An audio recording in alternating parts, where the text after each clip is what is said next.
let's talk about some interesting and objectively kind of funny Russian history. This guy up here is Dmitry Ivanovich, the son of Ivan the Terrible, a kind of famous Russian czar. Now, of course, this is not the sort of funny part. Unfortunately, Dmitry died at the age of 8 in 1591. There's a hypothesis that it was due to an assassination attempt. However, since he was not really at the time a contender for the throne, it was more likely just to be a very unfortunate accident.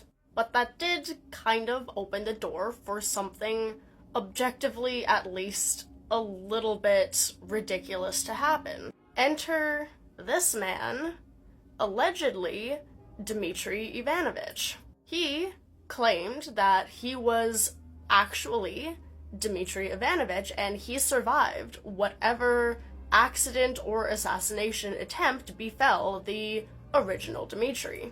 However, it is quite clear that this is not, in fact, the original Dmitry Ivanovich, and thus he earned the moniker False Dmitry. Now, False Dmitry, claiming to be the real Dmitry, actually staged an uprising in 1605 and made it all the way to being Tsar for an entire year.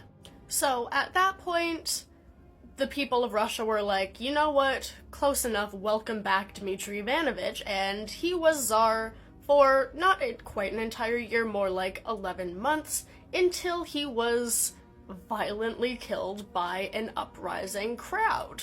He was then dismembered, burned, and his ashes allegedly shot out of a cannon, thus ending the short reign of False Dmitry.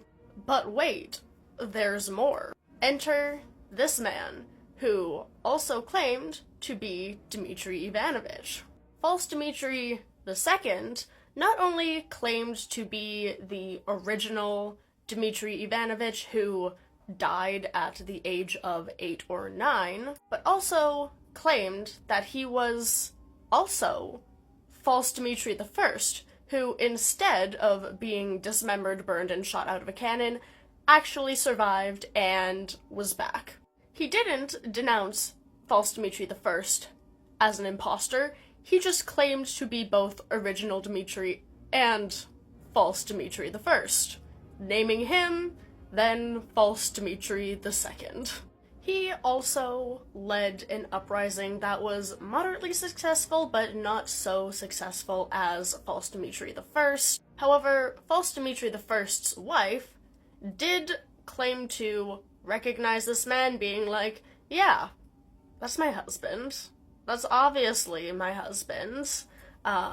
Even though we all know that he wasn't, she was just like, fuck yeah, let me get back into political power. However, that uprising was unsuccessful, and eventually he was killed while apparently half drunk by just a random guy, ending the reign of False Dmitry II, who never even actually got into much power. But wait, there's more. Enter this man, who is now known by False Dmitry III, rule of 3. He appeared on the scene around 1611, claiming to be, yet again, Dmitry Ivanovich. And this False Dmitry, much like the previous two, claimed to not only survive the possible assassination attempt as a child, the dismembering, burning, and shooting out of a cannon of False Dmitry II, but also claimed to survive being stabbed while half drunk, which befell False Dmitry II.